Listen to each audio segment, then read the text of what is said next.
今天所有国会的乱源，都是因为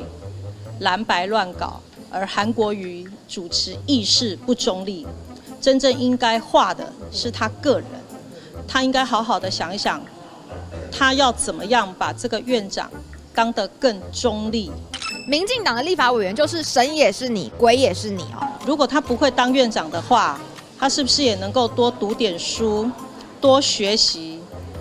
看王金平院长人家是怎么样来当院长，怎么样来主持议事的？为什么呢？先前他们就不断叫韩院长说你要来主持公道哈，你要来呢管这个在野党的立法委员。要等到韩院长他说他希望能够来化解哈，能够来跟赖总统这边来化解的时候，又说你要保持中立哈，保持中立这个不关你的事。那请问到底是哪一天的民进党的立法委员说的才是对的，才是站在他们民进党立法院党团的这样子的一个角度来说话呢？我们都已经被他们搞混了，对，所以呢，只能选择一个立场，你不能脚踏两条船啊。